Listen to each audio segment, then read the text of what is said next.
everyone. So today I have an important conversation for you, and this is part 2 as an additional podcast with additional insights of the previous podcast, Why Women Betray Women. And I had a dream last night that represented for me the biggest wound of the feminine and what keep women divided. In my opinion, it is related with the biggest fear of the feminine, which is the fear of being alone and the fear of feeling unsafe. I think what makes women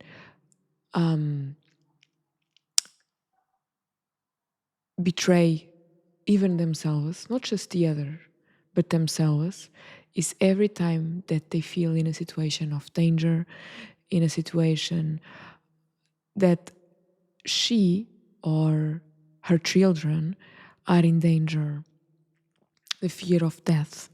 Women are biologically created to receive. And to receive, you need to be surrendered. To be surrendered, you need to know that you are safe. So whenever a woman feels that she is being dragged of her own natural state, this is when she starts to act not accordingly with who she would be if she's in her center.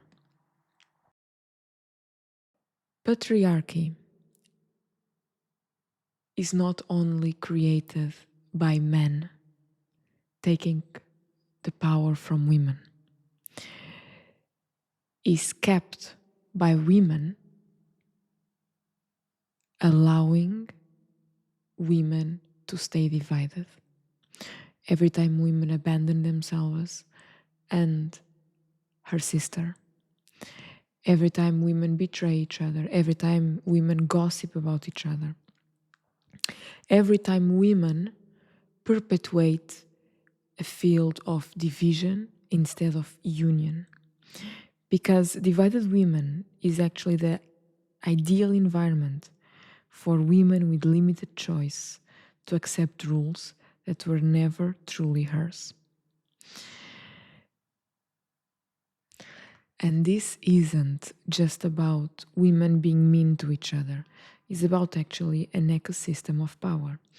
If you think a woman with many choices, she can move around the world in the way that she wants. She can live where she wants. She can choose the man that she wants. She chooses the job that she wants. She acts very differently from a woman who feels she has nowhere to go. This impacts profoundly our authenticity. And this extends to everything.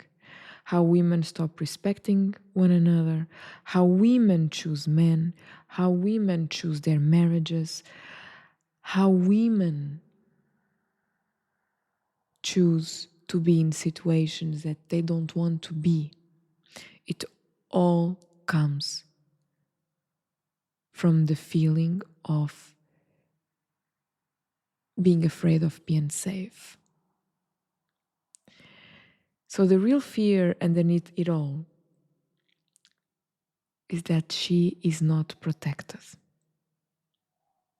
that she is alone. Why? Because women are biologically, if you observe the body of a woman, she has a vagina, not a penis. She is made to receive. She is made to attract through her magnetism.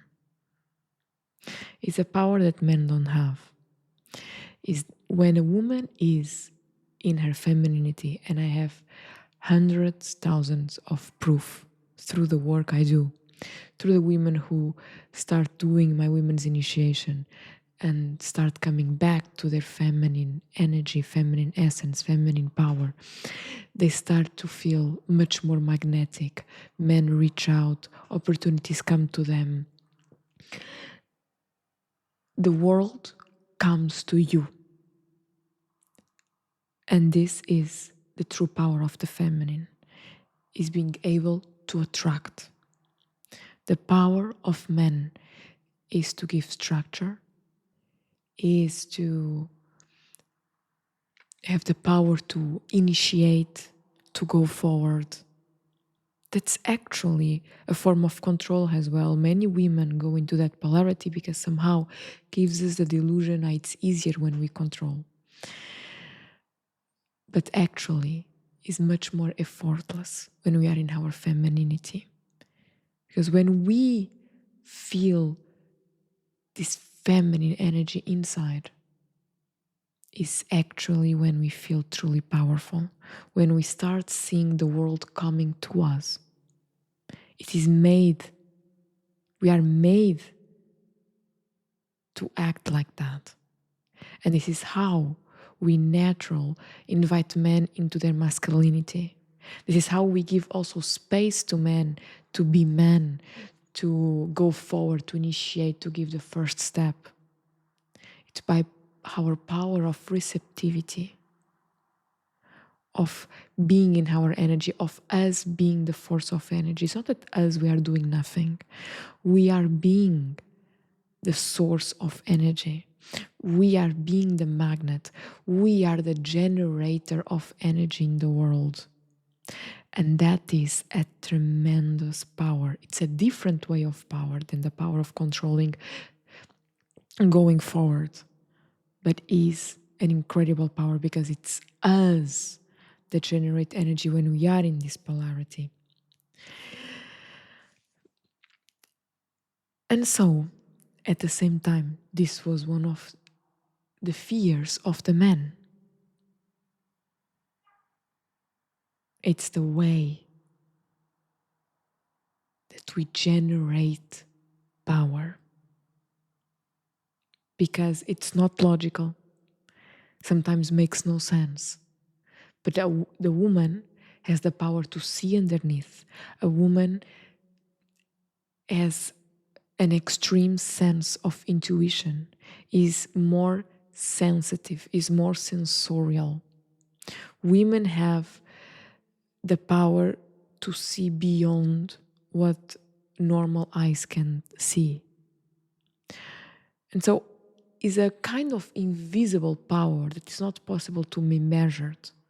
It's not like how many money do you have. You cannot measure this level of power. It's true wisdom. And that invisible and immeasurable amount of power that we have is hard to control. This is exactly how the patriarchy also started. So the fastest way to collapse womanhood and the matriarchy is not to actually attack her, is to put a woman in an environment where her body does not feel safe. That's our fragility. We are extremely powerful when we feel safe. This is the reason why women tend to stay in marriages longer for financial reasons when they feel financially disempowered, why women look for safety and structure in a man, because she internally knows when she feels that, she expands. When she's not able to provide that structure for herself, she feels collapsed, she feels disempowered. And so she starts to look for it outside. It's not normal that you see a man looking for a woman for structure and safety. He tends to feel attracted through her magnetism, her radiance, her happiness, her sensuality. That's naturally how masculine and feminine energetics work. So when the woman doesn't feel safe, she stops the sequence, which is being receptive, surrendered, radiant, She stops also trusting herself and the world, and she starts to adapt. This is also a form of controlling women. When men are also not confident and they want to control their women and they want to make her small and shut her down, is to create unsafety. Actually, recently, in one of the recent calls with one of my clients, she realized she was feeling less vital. She was feeling tired. And when we went deeper into her dynamics of the relationships that she considered amazing, we found out a leaking gap, which was the way that the husband was managing the finances of the relationship of them. And the way that he was leaking money, the way that he was spending everything, was making her feel unsafe, was making her into a state of alertness. And that state of alertness, we could immediately see this is what is leaking her magnetism, because every time she feels unsafe, she has to be vigilant. She cannot be in her receptivity. And in the state of receptivity and relaxation, that she enters into a state of vitality, aliveness, erotic arousal. That's why my practices are incredible for the nervous system, because it's all about balancing the nervous system. It's all about making the body feel safe.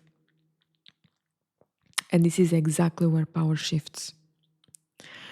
So women are these natural energy generators. We can move life, we can move the forces of nature. We have an incredible ability to feel, to perceive. We are highly psychic, highly sensorial. We just see what's beyond obvious. And there are three main pillars of power. The first one is sexual power, life force, creation, magnetism. The second one is psychic power, intuition, inner truth, perception. And we also need the financial power, because that gives us the capacity of choice, autonomy, and makes us feel safe as well. This is the reason why in my initiations program, we work specially with these topics: intimacy, sexuality, power, healing heartbreaks, healing financial karma, awakening our psychic intelligence, because that's exactly what our power is. And when these are weakened, a woman becomes easier to manipulate. Not just because she's weaker, but because she feels she needs to adapt in order to feel safe. And this is how she loses her power. This is how she becomes easier to control. So I want to go deep in what makes us feeling unsafe, and starting from how women treat women. Women feel divided when there is no real support, when there is no external validation and respect for her boundaries, when there is no emotional or social alternative, or that she thinks there is no alternative, when there is no soft place to land in case that she says no. So when a woman doesn't have a community that she feels that she can be herself, Her energy is constricted. She cannot expand. When I mean when she feels that she's looking for external validation, it's because she doesn't still truly believe in herself to validate herself first. When she's in an environment that doesn't respect her boundaries, and we go deeper in the podcast why this happens, especially with men, women, and other men, and why it happened. Because when we normalize being in places of disempowerment, we start creating a code in our energy field that is okay to violate our boundaries. So if she feels that if she says no and her partner is going to leave her and she has nowhere to go, this happens with family, with friends. If she's going to feel excluded without structure, she is going to avoid to put herself in places. And this is something that women do much easier than men, because men, even if you see their structure, they are stronger, they are bigger than us, they are just made to go through the war. They are made to fight. They are made to go forward. They are less connected and emotional than us. So being in more unsafe places and uncomfortable situations is much easier for them than us. That's why we see many women adapting more than men. And this is why personal development for women is non-negotiable. Because how we tune into power is completely different. And where our power is different from men. And this starts with examples like, maybe it's not that bad. Everyone accepts this. Maybe I'm exaggerating. This is how we have normalized things that should not be normal. It's through adaptation. You know that my grandmother used to give me this example that stayed with me forever. When I used to behave in a way that she didn't like, or I was not studying enough when I was a child, she used to tell me, you know what? You are very lucky because your punishment is just studying in the school for more 2 hours. In my time, my teacher used to bring a ruler and hit me with a ruler in my hand until my hand was completely red, was painful. And one day I failed an equation in mathematics and she pushed my earring, and actually, like, she hurted my grandmother in such a way that scratched forever her hearing. So the hole that we have in our earring to put in our ears, the hole we have in our ears to put our earring, right? She has way bigger because she pushed it in the way that my grandmother even had an infection, had to go to the hospital.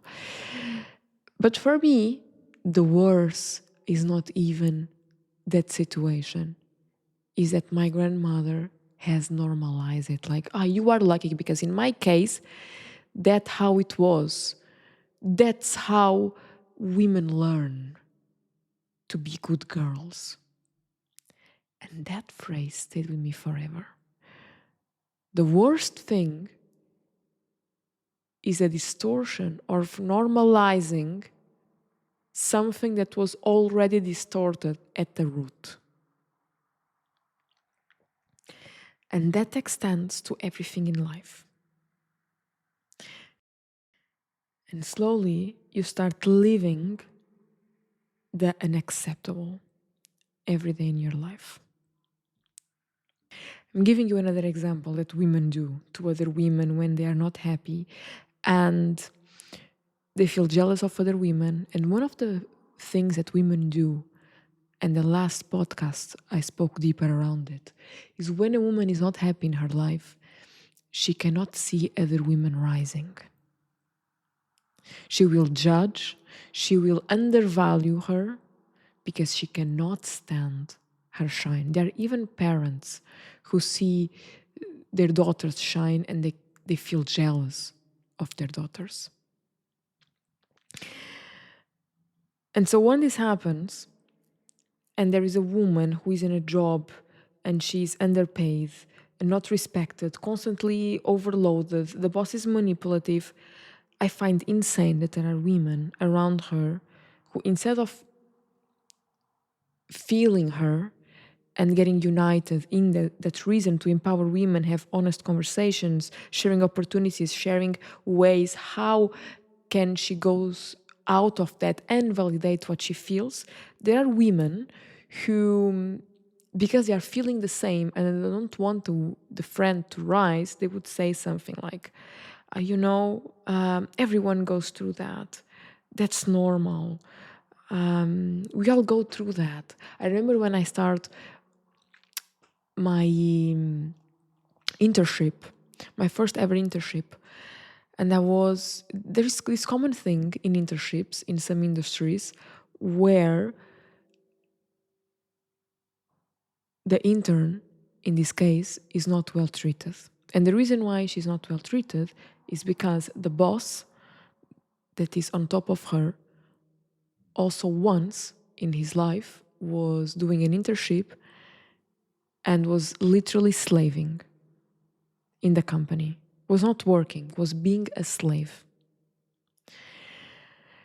And when a woman is in a position of disempowerment, or at least in a job, in a position that is lower than someone in pain, the tendency of the unaware person of their own pain will bring their frustrations and their unhealed wounds to the intern, to the person who is in a lower position, because they can have power over them. And because they want them to feel what they have been through, because it's unfair that they had an internship where they were slaving, and now the actual people who are doing internship, they are not going through what they went. It's a profound distorted circle and has everything to do with unhealed wounds. And so this happens not just in jobs, but also in relationships.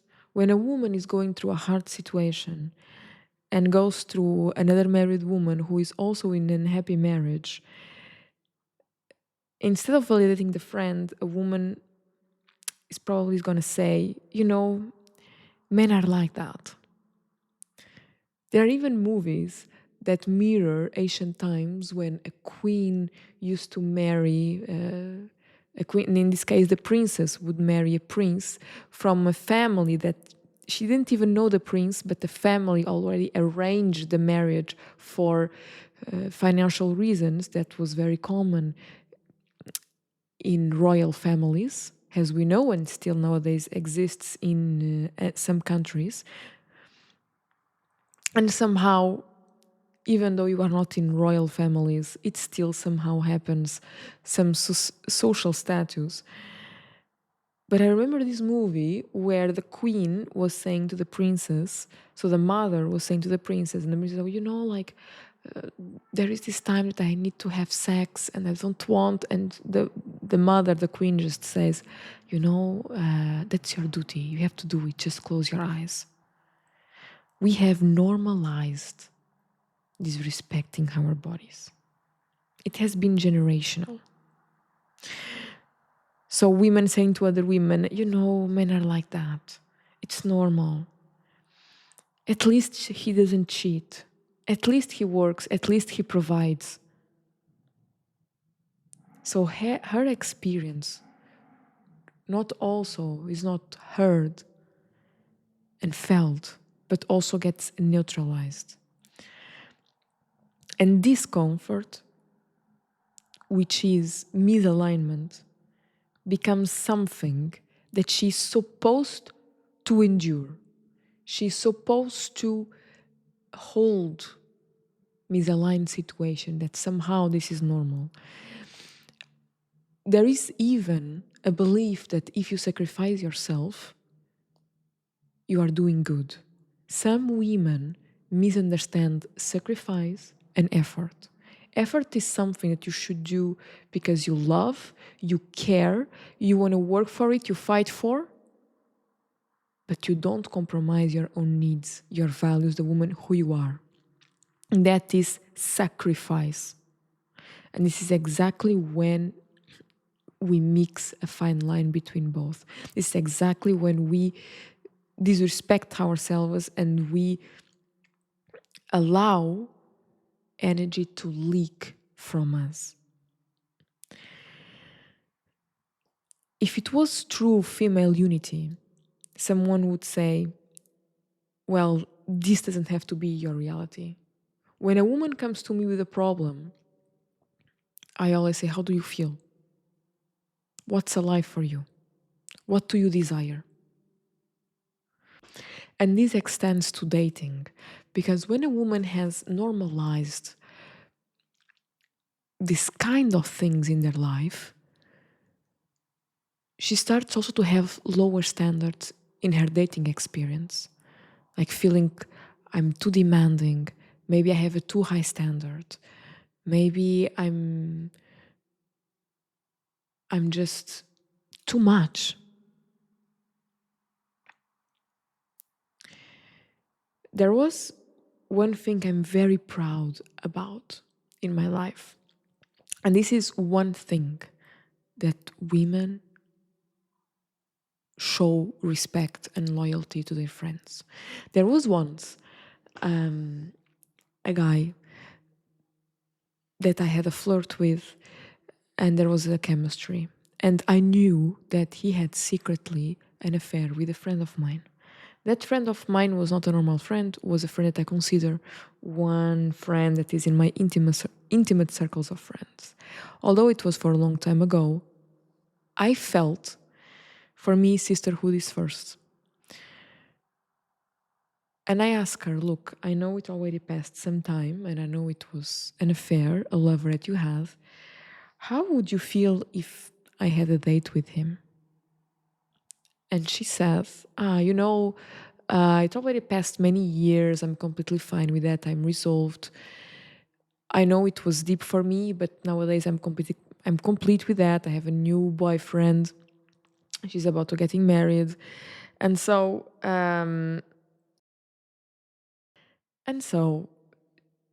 she was okay with that. I felt very proud of it because many women feel attraction for men that have something with a woman that they have respect and consideration for, and they don't have this approach of honesty. This is not applied to all cases, but in my opinion, if it's something that happens and involves a person that is close to you, that you respect, that is part of your sisterhood, I think an honest conversation is correct. There was a time of my life that I had a boyfriend, and 2 months after, my best friend stopped talking to me. She disappeared, and then she started dating my ex-boyfriend, and she didn't have the courage to tell me. Instead, she started to post on Instagram. That's how it went. Of course, I never spoke to her in my life, and I never wanted her as a friend in my life, and it took me a decade to forgive her. Not because she started dating him. Of course, that is a painful situation, but for me, it was the betrayal of not being honest with me.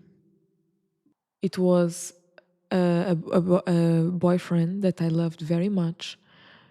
I was still going through the heartbreak, which he was by my side. And the fact that she shared it in a way that seemed to show her power over me, like he chose me, seemed like a revenge somehow. Women do that when they want to feel more powerful over other women, when they are still not anchored in her power, and she needs to have the external validation, in this case, the choice of another man, to feel power, because otherwise she would have acted differently.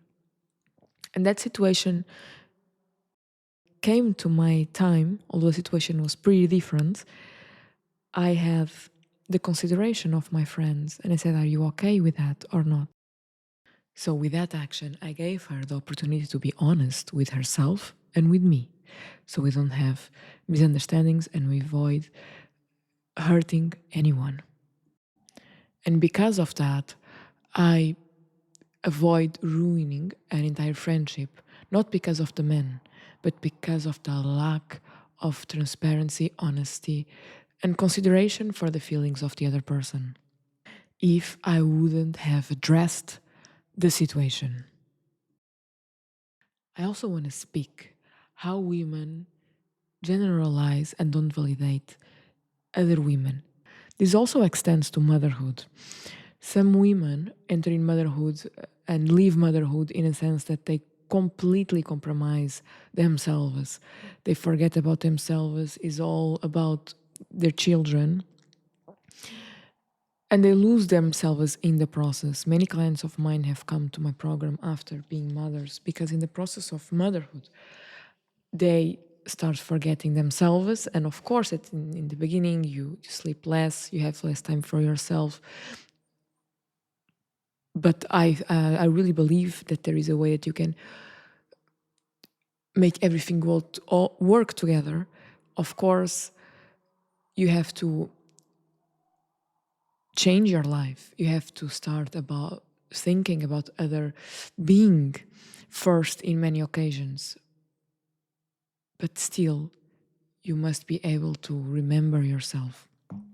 And even in that, women generalize or normalize the feelings of other mothers.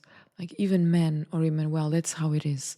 The first years are like that. I always hear mothers saying, well, the beginning is like that, you will not sleep. But it's very rarely that I see women encouraging motherhood, saying the pros and cons, but saying also, look, there is also a way where you can find these solutions, this method, where you can have at least these 5 minutes of for yourself. That's how I manage my sexual relationship with my partner after pregnancy. That's the challenges and how I resolve them. That's how I reclaim my libido back in times of challenging situations. I very rarely see women talking about how life changes, but also how to overcome it. I see women, especially in my field, who are becoming a mothers, and they are very inspiring mothers. They still have very vibrant businesses.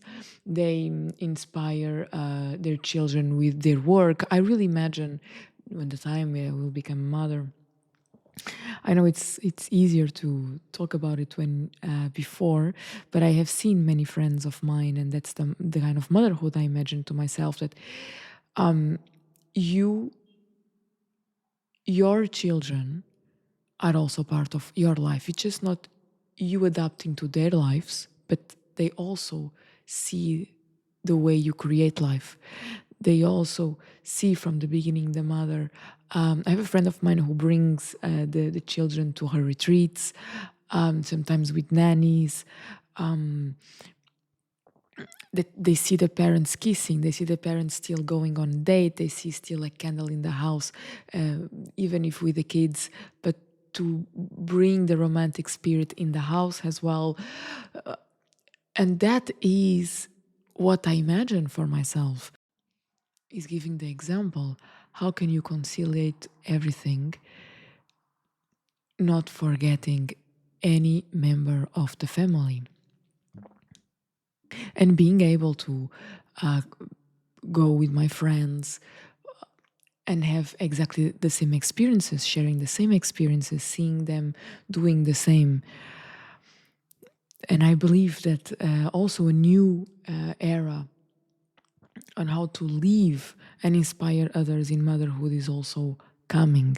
From time to time, I organize this lunch with my friends and their kids. And it's incredible because we are talking about, our retreats, our businesses. We are meditating, doing our own practices, and they are in. Sometimes in my programs, the kids come into my events and into my programs. Sometimes the kids do the meditation with the mothers. It's incredible.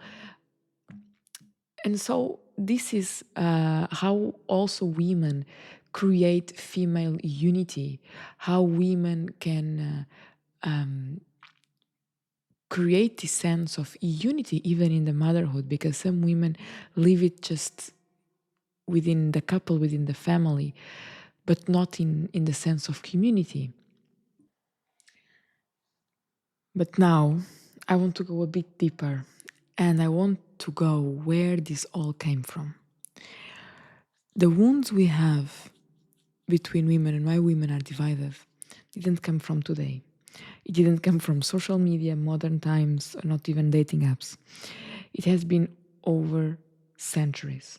If you're Portuguese, I created a beautiful podcast around this topic as well in Portuguese in previous episodes. I advise you to listen. And it came from hundreds of years. It is clear for me that there are three core wounds within the feminine, which is in sexual power, psychic power, and financial power. When women are disconnected from these three powers, we feel disempowered, because those are our greatest gifts. Those are the great mastery, arts, talents of the feminine. And so the fastest way to disconnect women from their bodies, from their sexual power, is disconnecting them from their bodies through sexual abuse. The thing that disconnects a woman more with herself, with her body and this power, it's being abused, is being raped. And that started to happen in matriarchy, when women were extremely in power, where women were mastering at a much higher level than what we know today. We see this in ancient Egyptian temples, in the walls, drawn. It's incredible. We see kundalinis and serpents everywhere, and it's clearly that they used and had knowledge about this level of power that we have inside of us, that we can unlock through our energy, through our sexuality, to create reality. We create babies so we can create reality. And this is the reason why the priestesses in those temples that knew this art start being raped, because that is the fastest way to disconnect women from their powers, is taking their virginity, is abusing, violating their boundaries. And this crime has been over decades and decades, and is one of the hardest ones to heal. But here it goes. You know that the majority of people have suffered sexual abuse. And sometimes it's not even sexual abuse as what we think only. Sometimes there are several layers of sexual abuse. Sexual abuse can come from even as disrespecting ourselves and not knowing how to say no, even with our partners, when we don't want to have sex and we have sex and our bodies are a no, and we are actually experience rape, when you're not experiencing pleasure, when it's a no, when you are forcing yourself, is a form of a rape at a lighter nuance. So it is said, there are studies that say that 70% of the people have suffered any kind of sexual abuse. I would increase it to 90% or more if we include also this nuance of our own self-betrayal. And also, we inherit everything from our lineages. So, not just the physical genes, but our sexual trauma, financial trauma, all kinds of trauma. And so there are generations that we carry trauma, not just from our lineages, because most likely someone in your lineage have suffered sexual abuse, even in the nuances I spoke about. And so you inherited, if they haven't done any kind of healing work, which most probably not, you have a lot to unlock. I truly believe that the level of power that we can tune in, we cannot even imagine. We haven't seen in this lifetime nothing close to the potentiality of power that we can achieve through our bodies. When I went to Egypt and I started to have these visions and understand about the culture, understand about how those temples were built and the technology behind it, I realized that those civilizations had the knowledge and the wisdom that was far beyond our comprehension, far beyond the mind comprehension. And I truly believe that we can achieve it. I truly believe that we can unlock it and even more. And this is the greatest purpose of my life, is to understand how to unlock this power. And every time that we are in retreats and we do those practices that I teach in my programs, that we unlock certain energy fields, we have a taste of that. And that taste is already immense for many of us. Many women collapse, many women have this uncontrolled Kundalini awakenings. And I believe that is not even close to what these ancient civilizations used to master. I'm profoundly fascinated by it. And I believe that this is a mastery that belongs to the feminine. And the more we do this kind of work, not just because we have problems, but because we want to achieve this level of power, we want to achieve what is even far beyond our mind comprehension. And another power that was taken from us was the power of psychic power. So nowadays, when we listen the word witches, not just it has a bad connotation, negatively connotation, it's being seen as something like unrealistic, a fantasy, a myth. But witches were just women who raised their voices. Actually, the name witch was given 100 years ago to a woman who spoke her truth, knew how to see beyond what normal eyes can see, highly sensitive, that could connect with other dimensions, with the other world, could bridge the portal death and life, who was incredibly sexually empowered.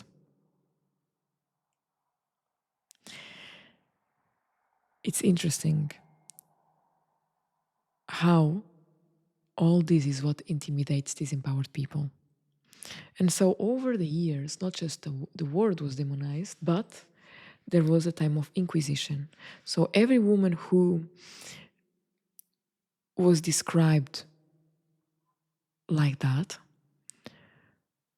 was condemned to death.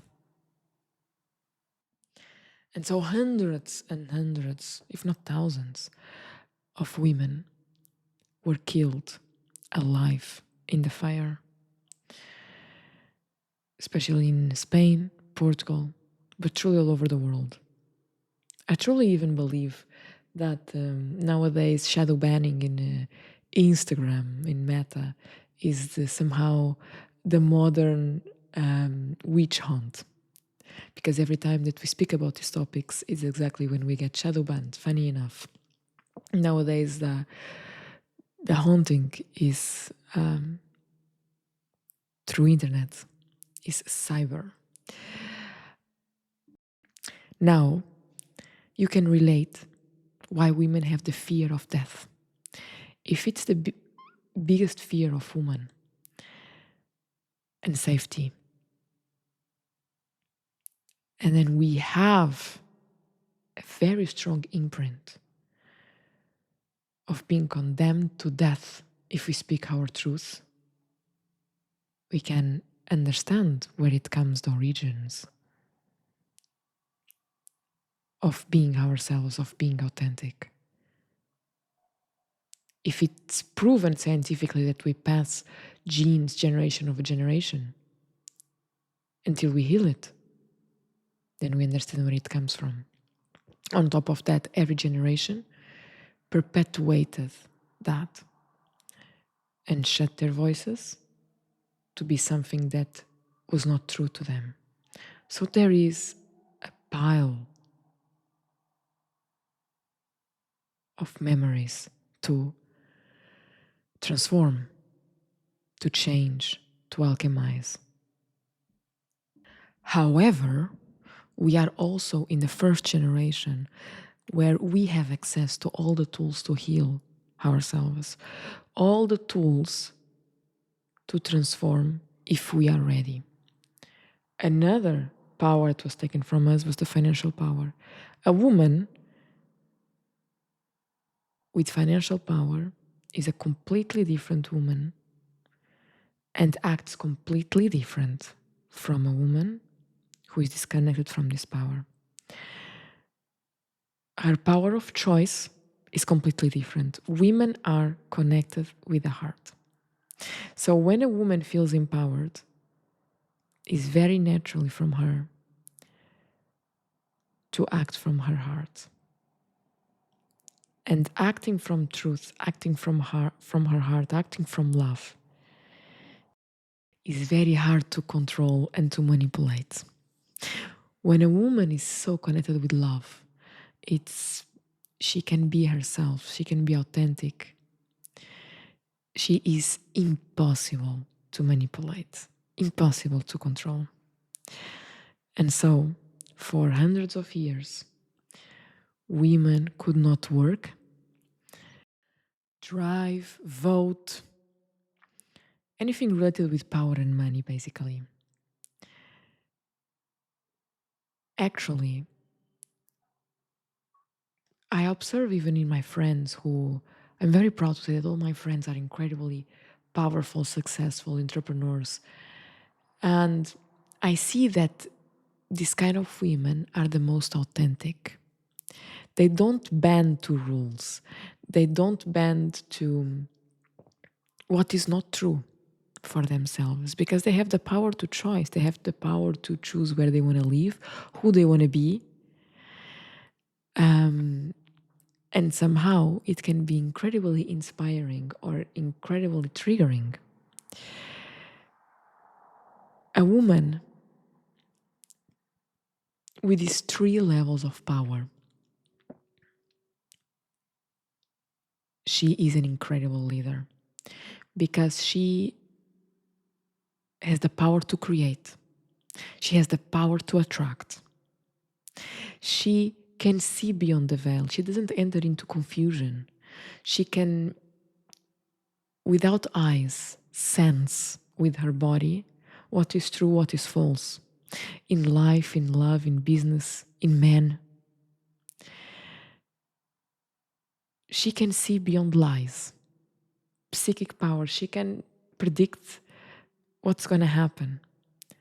How many women mothers can have this telepathic, this unexplainable sense of connection with their children? Women have an intuition that goes far beyond. And women are not just intelligent, women are wise, which is something even deeper It's another level of comprehension. Wisdom doesn't come from your IQ. Wisdom is this link of connection with an intelligence that is far more intelligent than humanity. And women have a direct access to that. That's why we can have predictions. That's why the witches were women. The best tarot readers that I know are women. Best astrologers are women. The most empathic people are women. Women who can understand what I say much easier than the majority of men that I know. Women don't need scientific proofs. Women already know what's true or not before they even see the science. Because they are connected with this superior wisdom, with the wisdom that moves nature, the forces of nature. She understands the cycles of nature. She understands how the world is built. She understands things that the normal mind don't understand. And that's why nowadays we see women coming back to consulting and in businesses, because they can understand moments of uncertainty, advice in moments of uncertainty even better than men. Because she understands the waves, the energetics frequency that are moving situations and people beyond what is normal.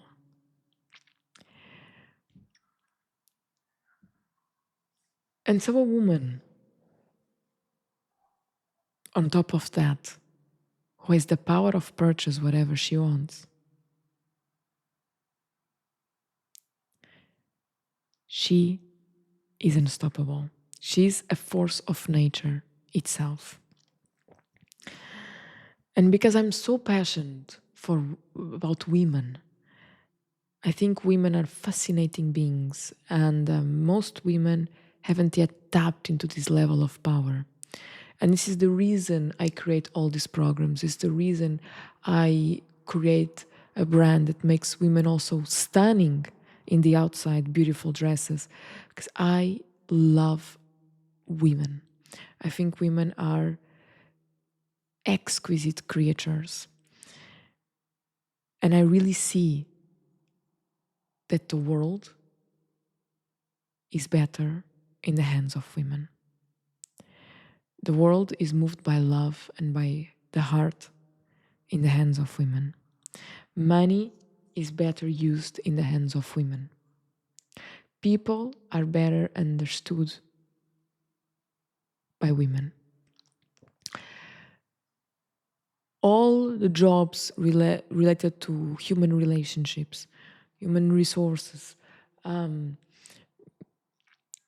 are better if done by women. And for this reason, I created the alchemy of love, intimacy, power, where we go through all these core wounds.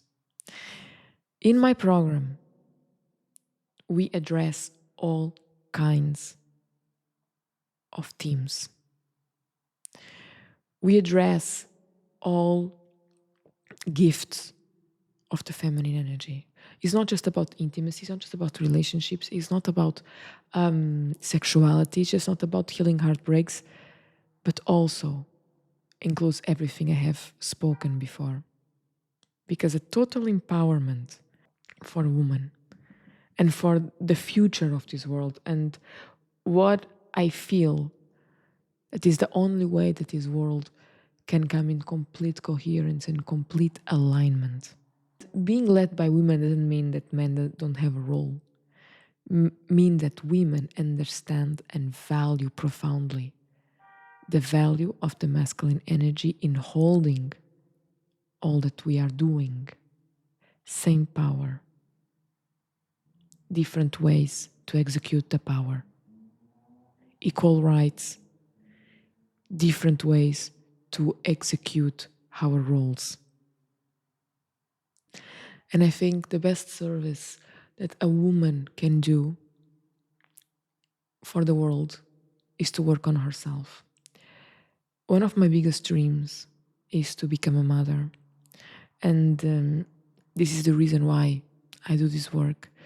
Because when I understood that the more I heal myself, the more I stop lineages of with distortion to build up, the more that the generations that come after me, my children, they will not have the same amount of karmic weight that I have, because I have stopped the patterns in me. So as much women doing this work, the more we stop the pattern to continue, because the pattern continues by birthing children with the same codes of distortion in their energy field. We stop the distortion by stopping in us, by healing in us. All my life, I wanted to be mother at my 30, and I understand why when I then my 30 years old last year I was not, because the person who is going to come through me doesn't need to go and to carry all that was in my family lineage. And if I can stop it, if I can heal it, if I can minimize the pain for her, for him, I do before. We all already have our mission and soul karma. But what we can do for our children is to minimize the ancestral karma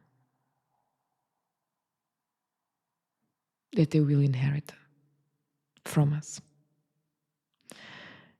And this is one of the greatest service as a human being we can do for the world, for the collective. And the more we are, the more we can see a change and create impact and build a legacy.